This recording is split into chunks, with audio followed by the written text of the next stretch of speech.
Imagine you're in charge of a billion-dollar mining project that's going to occur on or near Indigenous territory. Would you have the knowledge and skills to carry out this project and manage it successfully to the end without any conflict or social unrest? And why should investors, shareholders, banks, and insurance companies care about Indigenous peoples, communities, and the concerns that these people have? There are over 450 million Indigenous peoples in the world, in about 70 countries. Indigenous peoples are backed by the United Nations Declaration on Rights of Indigenous Peoples, ILO Convention 169, and many forms of declarations within constitutions of countries around the world. More and more extractive companies are now moving into Indigenous peoples' territories for gold, silver, zinc, hydrocarbons, you name it. In Canada, it's expected there'll be over $650 billion worth of investment over the next 10 years in Canada, and about half of that investment is going to occur on or near Indigenous territories. This sort of investment brings conflict.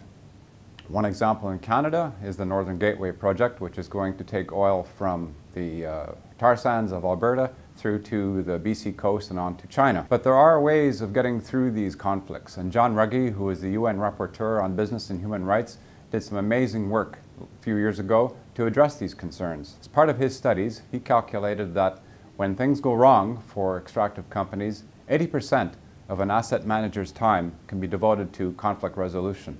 This is not a good way to spend valuable resources for a highly paid professional. As well, when things go really bad, up to $20 million a week can be spent by a company to deal with shutdown costs as a result of social conflict. For an increasingly competitive and risk-averse world, this is not good for business. It's not good for communities, it's not good for corporations, and it's not good for regulators. First Peoples Worldwide, in addressing this issue, published a report in 2013 to look at this issue of risk when extractive sector industries are on or near Indigenous territories. This report makes a very compelling case why extractive sector companies should form very strong and positive relationships with Indigenous peoples prior to moving on or near their territories. Why? Because the report concluded that over 92% of companies, and there were 370 companies evaluated, that were working on or near Indigenous territories around the world were rated as having high risk for successful investment. Indigenous peoples, by and large, are not against development. Development can help the social issues that Indigenous peoples face around the world,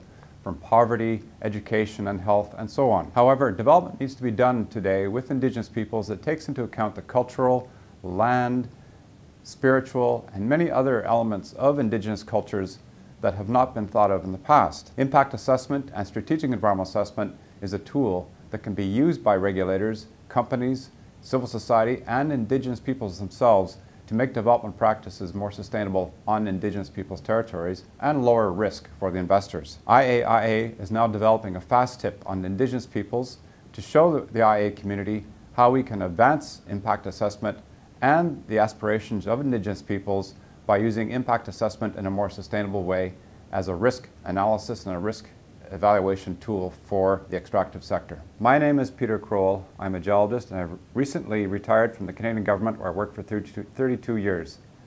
I started off my career as a geologist working in the extractive sector for mining, oil and gas companies, and so on.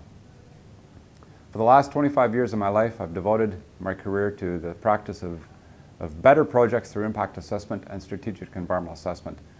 And now in my consultancy, I'm devoting these efforts to helping Indigenous peoples and companies and governments make impact assessment a better tool for the extractive projects on or near Indigenous territory.